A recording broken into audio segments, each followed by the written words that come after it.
So, in your experience, why do you think most people think that there are academic people and there are entrepreneurs, and those two things do not coincide into one? Well, I think it's because of the general notion that people have about academics. Feel that academics are bookish, worms, they just follow the theories in class. And we all know that the theories you learn in the class often fail in the real world. And so the reason why there is a general perception about academics not surviving when it comes to entrepreneurship is because entrepreneurship is very practical. Um, you have the market, you have um, um, you need to have a real deep business sense, financial intelligence. So it's beyond just what you learn in the classroom. And that's the reason why you often hear people say you can be book smart, but not street smart. So entrepreneurs are street smart because that's the only way you're going to be able to access the resources in people's pockets so that they can put that into your bank accounts. To be smart and you have to, I would say, provide a solution to a problem. And the only way you do that is through a practical means. And but for academics, they are often just by the books. They do things according to the principles, the theories, and as a result, there's a perception that they're not going to thrive in the business world. And I guess that's the reason why most people do not like to put both of them in the same box. They would say, no, it's either you are an academic where you teach the principle, or you are an entrepreneur where you apply the principle in the real world, including your street smartness, every other skill that you're able to grab from the streets, as they always say. And then that makes you a well-rounded financial person who would survive, in the business world. And that's why the two of them not always mix. But I think it's a myth, actually, because that you not find um, an individual who is succeeding in both doesn't mean it's impossible to achieve. The only thing is that there is there well there's a kind of truth in it because you don't have a lot of academics go into the business world. So there is a kind of truth in it, but at the same time, I do not think it's impossible to have someone who sits at the what is it called? The intersect of both. You do not, uh, you, it's not impossible to find someone who would sit at the intersect of both. And that's where I think I thrive, both. Okay, let me just wait and stop there. Yeah. Yeah, no, that's fine. So, what do you think the difference is between someone that is book smart and someone that is street smart is? Well, someone who is book smart, and just from the description of that, that's someone who is studious, he pays attention to instructions, and he would not risk anything. Someone who is street smart will not live by the rules.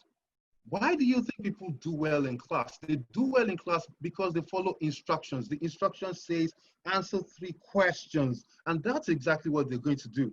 They answer 3 questions, and it tells them 300 words per question, and they go at it. But you see, so these guys are so good at paying attention to instructions, and that's it. So when they get to the real world, they discover that instructions won't save them because at that point in time, you need to be able to reason on your own, critical thinking. You do not need anyone to give you a guidance, a guide, instructions to tell you what to do. At that point, you need to be able to figure out what to do on the spot. And so at that point in time, there'll be no rules. So people who are not afraid to risk everything, to take risks, they are the ones who end up doing so well in the real world. And that's being street smart. Being street smart is for you to, first of all, understand that there are no rules. It's like a jungle. There are no rules here. You're on your own. You have to think faster than your peers.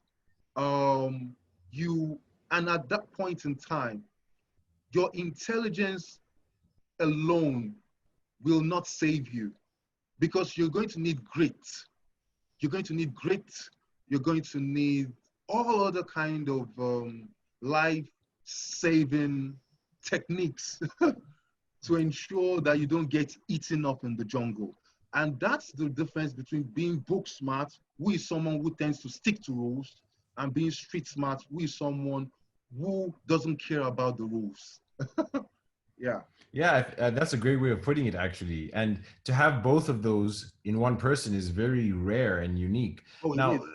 going on to a bit of the graduate student portion of things and the research, there's some of the world's best companies that have come out of the research that is done at universities that have formed some of the biggest companies in the world. So Google and XYZ, you can name them. What facilities are in place for people to actually use that research to create a company? Because when I think about it, the myth on the outside is that, you know, the university doesn't really try and foster innovation, that the person maybe has to steal the trade secret and then go start their own company. Do universities help and guide people and encourage them to use the research to actually create companies? Well, the truth is how it works in the developed countries like the UK, the US, in Canada, and the likes. I think there is a very good, I would say, collaboration between academia and the industry. And how it works is that the industry they would approach the school and then they fund a project and they expect an academic to carry out the research. But then they will demand that the results shouldn't be disclosed publicly. And so after the whole thing is done, they send back the results, the reports and everything to the industry or the organization who funded the research. And then they go ahead and do whatever they want to do with it. Most of the time, they keep it in-house and it doesn't become something that is then shared to the public. And that's the problem. So eventually, you do not really know what they do with that information. And you can't question them because before you got the money to fund this, you might have gone ahead to sign a lot of legal stuff that you're going to keep your mouth shut. And that's the point. So, but then there is still a very good collaboration between academia and the industry in those parts of the world.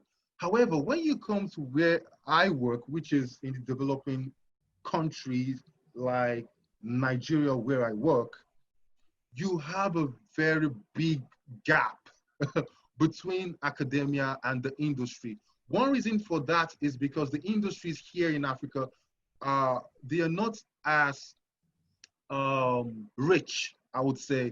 They're not as rich as you have them at the other parts of the world. And as a result, they have to prioritize. They have to prioritize what they do. And this is the reason why most of the companies in this part of the world, they are more focused on making profit than R&D. R&D that could probably help developing the product. They prefer to stay on a product that has been tested and trusted and continue to produce that than to venture and take maybe risks and venture into a new ground. They just feel it's too much risk and they do not have the money to even do that. So it's part of the reasons why you do not really see them approach the universities to solve a problem or to carry out the research. That's one. Two, the universities are also underfunded, heavily underfunded. And as a result, they do not even have the basic resources to carry out some of these works. And so you have some industries in Africa that prefer to outsource these outside the continent. You know, they go to universities abroad to sort out the problems rather than use homegrown researchers. And that's because, not because they feel that they are not competent, but they know they do not have the resources to work with. And so that also affects the collaboration they have with industry. And as a result, what you often have is that academics in Africa, they tend to have to work with what they have. So the kind of research they carry out are not in-depth, you know, not in-depth enough. And as a result, you find half-baked works published here and there, and people then say, well, these guys are not doing enough. But really, the bottom line is funding. It's funding. You do nothing without funding. Come on, during my PhD in Manchester, my supervisor attracted a grant worth £500,000 to go to Cambodia to solve a problem of arsenic in groundwater. £500,000. It was given by NERC, NERC, NERC.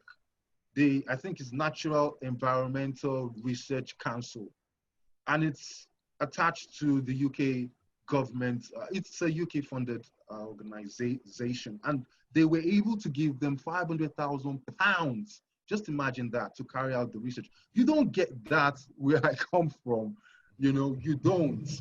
I mean, £500,000 is ridiculous. What? Yeah, it's quite a lot, Just an especially individual, for, it's a lot, and that's yeah, what we're talking about. yeah. And what? So research is funding, it's money, and unfortunately, we don't have that here. And so it really affects the collaboration between the industry and academia, because the industry feels that academia in this part of this world, academics are just not competent enough to do the job because they do not have the resources. And so rather than do it at home here, they travel abroad and give it to bigger schools with all, I mean, the University of Manchester, their income annually is £1 billion. £1 billion, their income annually. I don't have to tell you how much my employer gets a year. It's just incredibly low. So that's Yeah. exactly some of the challenges you have, you know, when you try to compare what's obtainable outside and here as well. So let's talk about your constraints and also the benefits of being a student entrepreneur. What I'm thinking Okay, of is a lot of people would say, yes, I have a lack of funding, but maybe you have okay, more time, right, to actually yeah. do your research for a couple hours a day, and then because you don't have a regimented 9 to 5, that freedom of time you have is an advantage. What would you say are some of the advantages and disadvantages of being a PhD or graduate student, um, in terms of trying to be an entrepreneur or trying to get funding and all those kinds of things? Is it all doom and gloom, or? Oh, damn, it can be so challenging. And the reason is this: when you're on full-time PhD, full-time, that means you're not expected to work. And that means it requires full attention every day. You go to the office every day, and there is always something to be done. So when you try to combine that with entrepreneurship, it it becomes so difficult. You have to be extremely disciplined for you to pull that off. You have to be extremely disciplined. And in my own case, even though I started the company 2 years ago while I was a PhD student at the University of Manchester, what helped me was the resilience. Not everyone can do that. One is the resilience, two is the ability to multitask.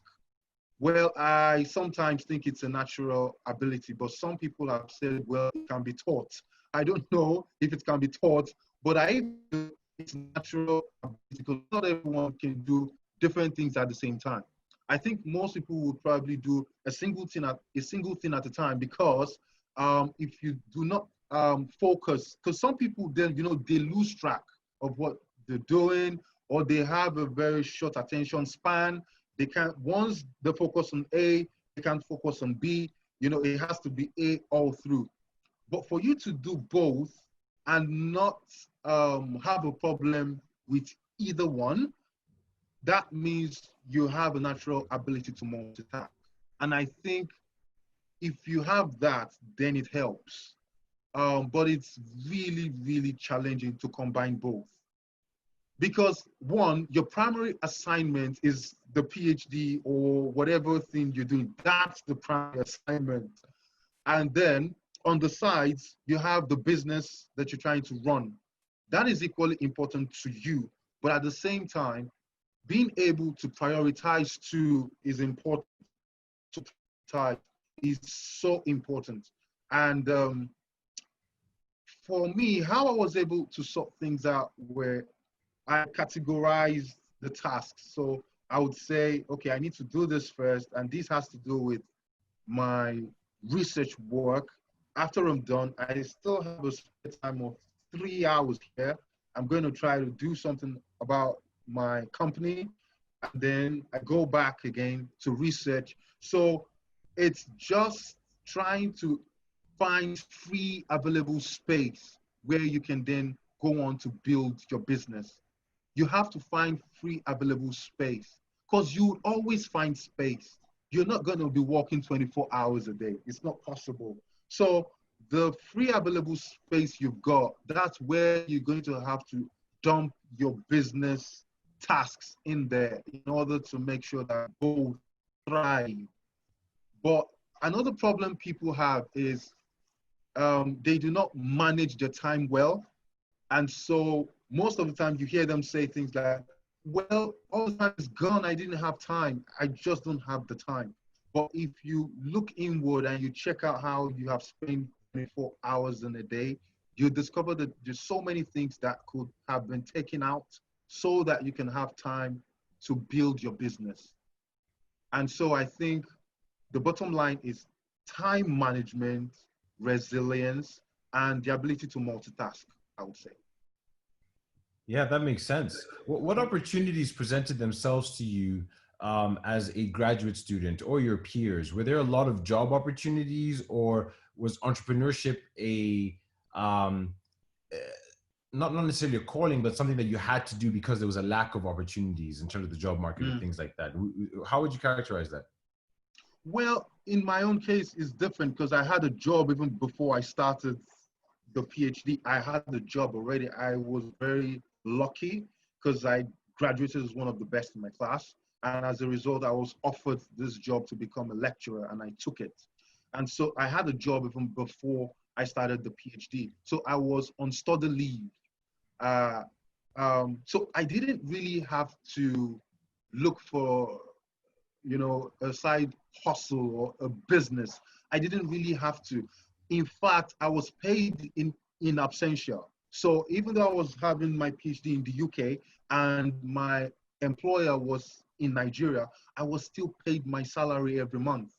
So I didn't really have to do that. I will call myself an accidental entrepreneur. And the reason is because um, there was something I usually do just for the passion of it. And that's, I have been someone who has won scholarships for almost everything, from bachelor's to master's, and as well my PhD.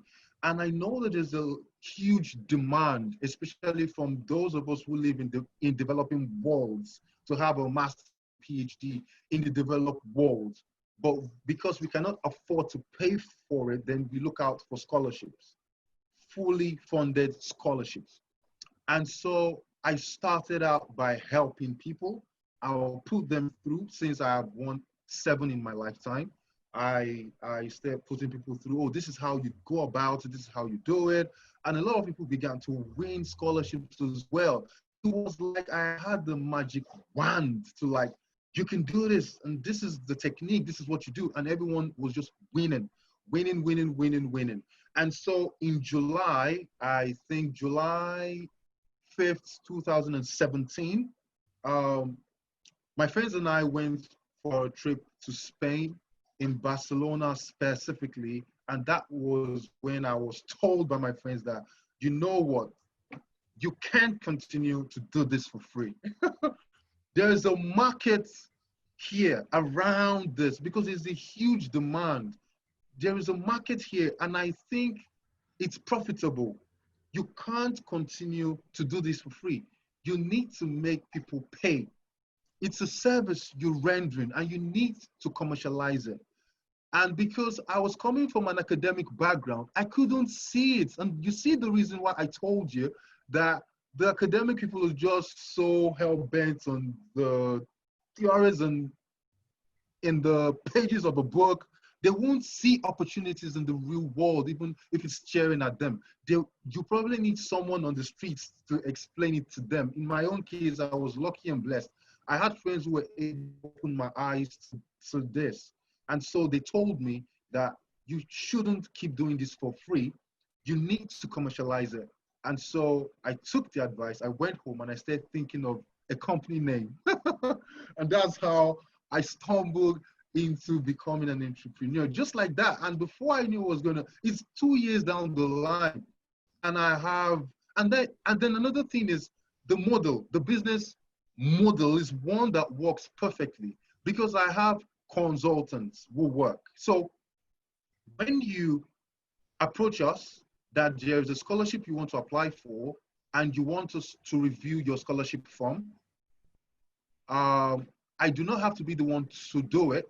For example, if there are a lot of you, that means I can handle everybody's jobs. And so I had to get consultants. And so once I spread it through each of the consultants that I have, the consultants get paid off the amount paid by the client. So they get a percentage of the total paid by the client. And that automatically means if there is no request, nobody gets paid. That means I owe nobody. So I do not have to go in debt just because I run a company. They only get paid when there is a customer, when there is a client. So the model works so perfectly. Doesn't have to leave me in debt, because I know some other businesses where you have to continuously pay the clients. You continuously pay your staff or the consultants. Whether there are customers or not, you have to pay. And so you run a risk of being in debt or not being able to cope or closing down your company the moment you have customer drought, you know? And so, but in my own case, if there's no one coming through, I owe nobody nothing. But if we've got clients, then yes, we give you a percentage off and that's it. So it was just a very convenient business model to work with. Yeah, it's really great because it sounds like you found a problem and you were solving it without even realizing it was a business. And so I think that Exactly. that mindset of solving problems first as opposed to trying to create a business first is the right way to go about it. Yeah, that's it. That's it, clearly. And you know, most people, what they do is they tell people, oh, I've got a business idea and I think it's going to fly. But you need to test first because you'll be shocked. That's the thing about entrepreneurship. It's practical. You have to test it on ground. It's not something that lives in your head. You can't say, I've thought about it. I know they're going to buy my product. I'm sure they're going to use my service. No, it's in your head. You're not sure if people really want the service you're rendering. You're not sure if people will leave other service providers and come to you. There must be something extra you're giving that would make them leave an already existing service provider. So it's deeper than just saying, I have a business idea and I'm sure it's going to fly. You have to test it first. In my own case, I didn't have to do that because it was tested. It's been tested. In fact, it was being tested already before I commercialized it. So it was working. The only thing I did was to ensure that people then pay for the service now. And that was the only thing I did. Yeah. So how did you go about learning these things like commercialization or marketing and all these things? Those are not simple things to do. And on the outset, you know, the myth here is you would need to hire staff to do this for you, or it takes Yeah, a lot of energy. How did you go about doing those things? The marketing, that's a commercializing, all that. that's a very good question, because I knew nothing about running a business. I didn't know anything about the markets. I didn't know anything about, you have to check out the trends. I didn't know anything about that. So what did I do? That's why it's good to have a very good network. So I reached out into my professional network, and I found these financial guys. In fact, one of them works with a financial company, BDO, uh, in London right now. That's where he actually works, but he's a good friend of mine. And I reached out to him and I said, look, I'm trying to build this. He drafted everything around the model, the letters we should send to the consultants, the content, how we should frame it. He just worked out everything. So it was like, I'm the guy who has the skill sets. He's the brain who brings in the financial structure to make sure everything works in business. But then the skill sets, the service itself, I give that off, but he then provides the architecture, the structure for it to move on in business. And so I needed him. He was like my shadow. He followed me everywhere. I just needed him everywhere. So the business kicked off successfully because I had such a person on my team. And I think it is good to quickly tell yourself the truth if you know you need help. If you know you need help, if you know you need support, it's good to come to terms with the truth and get the needed help, or else you're going to start a business and it's going to die. It's not going to die because there is no demand for it. It's going to die because you did not put up a proper structure for it to thrive.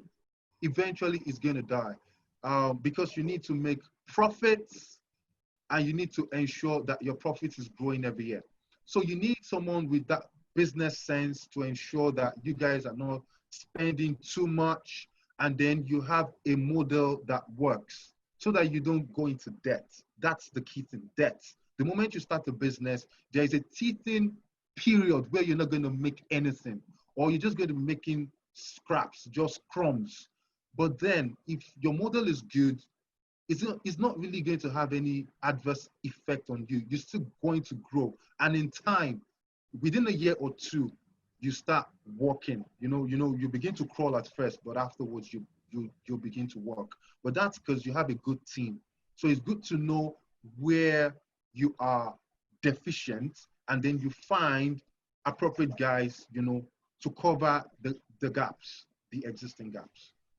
So what were some of the biggest mistakes you made along the way, and how did you know or make that ruthless decision of we need to pivot or we need to change this because it's not working, whether it was a market segment or a product or anything like that? Okay, so the first problem we had was the problem of trust. Now, I started the company as an online educational consulting firm. So we do not have a physical office building. Everything is online. So we had serious, and then my market is the developing countries, because they're the ones that get the scholarships, to study in the developed world. Now, the problem is when I was in the UK, the clients I had in the UK didn't have a problem going online, using the service and paying with their cards online, because they're used to doing this almost every day for almost everything they do, right? But when you come to a developing country, they're scared to use their cards online because there are loads of issues with fraud and all kinds. So we had serious trust issues. You hear people go, "Are you sure I can use my card?" "No, I'm afraid. I'm not sure I can." And that's it. And they're not going to use it. And they're so scared. That's one. Two, the question I often get is, okay, so where is your office? I want to know where your office is. And you know why they're asking that? So that if things go south, they know how to trace you guys. But then when I start saying things like, well, we do not have a physical office building, it's online, they just go, "Okay, thank you for your time," and they disappear. So I had serious problems trying to convince people. And how did I solve that? Actually, I didn't. It solved itself. How? I just continued to do my stuff, and then people started winning. A few people decided to try us out, a few, and they won. Now, in the business that I run, performance will drive patronage. And so we started performing so well. Lots of people we helped started winning scholarships. And then we started publicizing their names and that the fact that they've traveled abroad, they're now in this country, they're now in that country. People started seeing it and started coming. The trust started getting built up gradually. And then they said, okay, let's try him out. Let's try him out.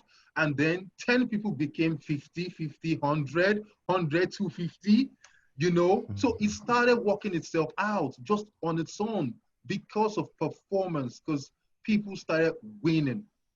Then what now made everything, where we then eventually, I would say, break even was when I got invited by the British Council in Nigeria. And so suddenly I just got invited by the British Council. And the reason was this. I got the Commonwealth Scholarship twice for my master's and PhD. And it's so difficult to win even once. And so the British Council they were organizing something called a study in the UK fair. They do it every year. And so they were doing it last year. And they needed a segment, they created a segment to discuss UK scholarships. And they started trying to find out who they can invite, a young guy who has won scholarships. And somehow my name just got popped out somewhere. This guy has won and he's helping people. In fact, he's built a business. And that's how I got invited. Now I got there and you need to see, 600 guests were seated and I delivered. They loved what I did, and then they put up a thank you graphic image of me on their webpage. Now, what I did as a smart guy, you have to be street smart, was I took, a screenshot of that, and I put it all over my company page and as well as my page. And suddenly, the patronage just went from 250 to 500. Wow. So what that means is social trust. And you see, it's social capital and public trust. Now, these two things got built up because I was associated with an organization that is established and respected. So sometimes you just need recognition from the right organization, and that's it. Once they recognize you, they call you over for something, they showcase you to the world, oh, that you're doing this stuff and we know you're doing it well. You're going to sort out the issues of public trust. And so today in 2020, I do not need to beg anyone. 2018, when I started, you see me say, no, please, you can try yourself. But right now I'm just swagging everywhere and just putting up my swagger. You come to me and I just tell you, do you really want to do this job? If you don't want to do it, it's fine, and they go, please, I really want you guys to help me out. I really want you guys to help me. So it's changed in 2 years, and it's just unbelievable how that has changed. No, that's great to hear. The social capital is immensely important. I myself, as an entrepreneur, I try and associate myself with the right people, because all you need is that one endorsement. Maybe it's the BBC Exactly. or some institution, and it fires your career. Big. Yeah, and that's it. Yeah. And that's it. And that's the beginning of everything. Yeah. So let's talk a little bit about building a team. And this is probably the last few points that we'll get into, but building that team to be successful. How did you go about doing that? You mentioned network was very important. You hired these consultants on a freelance basis. How did you go about either screening them, networking with them, making those associations to ensure your business is successful? Okay, so I leveraged on social media. Now, I'm very active on social media. especially LinkedIn, Facebook, Instagram. Although I'm not very active on Twitter because there's savages in there. but then, but then, I'm very active across all the social media platforms. So what I started doing was I started watching out professionals. I started watching out for professionals that are in the space that I intend to be in. And so I start seeing them doing stuff. I see guys reviewing people's CVs. I see some people talking about how to help you with scholarships. I start watching people. And eventually, when it was time, I went up to these guys and I said, I'm starting up a company. I would like you to be a consultant on my team. I hope you don't mind. And they agreed. And that's because I have been doing the same stuff on my own platform. And so they saw, I would say, a peer of theirs, someone just like them, I would say a co-mentor just like them, and who is coming up to them and saying, guys, do you know what? Collaboration is better than competition. Let's just pool our resources together and try to make this work. Also, they saw the fact that I had built a website and the website was so professionally done. It cost me a lot of money, I must tell you. And so, but these guys have just been doing it for fun. That was where I was some years ago. So they were doing it for fun, but I was letting them know, guys, I've left that space. I'm now here making money off it. And I have a platform already. I just need you guys to join me. And it was so easy. The moment they visited the website, they were like, wow, this is cool. Okay, I'm in. So I recruited by watching them for a while. I didn't have to do an interview. I knew they were good. I knew they were good because I watched them for a while. And that was how I was able to recruit them, convince them without much stress because they had been seeing my work as well. And so, and they saw what I had built up and they just felt, well, rather than try to spend some money and build mine, let me join this guy who has built his. Well, it's win-win. It's win-win for everyone. And that was how I was able to attract them anyway. Yeah. I think that's a great point. You know, sometimes or at times I've heard that saying, build it and they will come. And it sounds like you built a great product and it Yeah. enticed not just customers, but even collaborators who could have been your Exactly. competition. Yeah. So True. that's fantastic.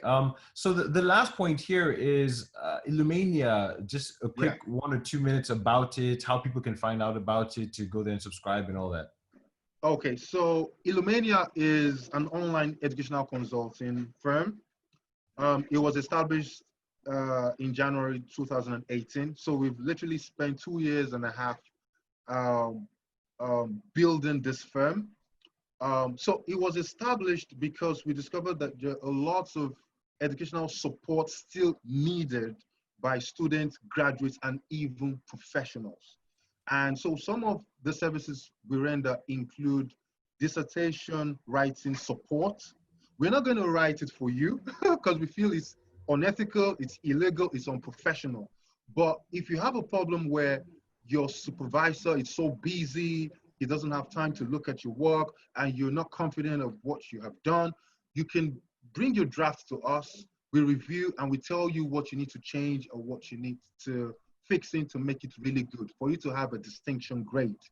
Now, don't worry about the discipline because I have consultants across almost every discipline. So we have the right person for your field or your discipline. Then another thing we do is coursework writing supervision. Now, we also do that for people who are doing their masters or bachelors and they're giving coursework essay. You know, the essays that you're given to write 3,000 words, 2,500 words, and so on. But you're not confident about your write-up. You don't know if it's good enough, if you've addressed the question. You can send a draft to us, we review, and we send it back to you at a small fee, very, very small fee, affordable. And then CV restructuring. So some of you who have just graduated from school, but you're not sure if the format, the structure of your CV looks good enough to be attractive, you know, to be attractive to a company of choice, you can submit your CV to us and then we review, we remove certain parts we feel is unnecessary. We advise you to add in certain things that will put your best foot forward. And then also we do this depending on the sector, because the requirements change per sector. So we know our onions, we know what we do anyway. I Then love that. personal statement review. Now, for some people who are applying for scholarships and you're told to write a personal statement of 500 words, you can send a draft to us, we review, and people have won scholarships. Now, there's another one we do. In case you want us to review your entire form, that's the entire scholarship application form, not just the personal statement. Let's assume that the number of scholarship essays, maybe up to 10 or 5 of them, and you want us to review them for you. That means you submit your entire form. The service is called Scholarship Application Guidance. So that is different from the personal statement, which is just a single essay. Now, if you want us to review the entire form, you can also send us a draft of that, and we review everything. There are people who have won scholarships on our team, so they're going to use their wealth of experience to review your work and then let you know what you need to say about yourself that will be attractive to the scholarship sponsors. And we also do career counseling, data analysis, and a host of other stuff. But if you go to our website, www.illumania,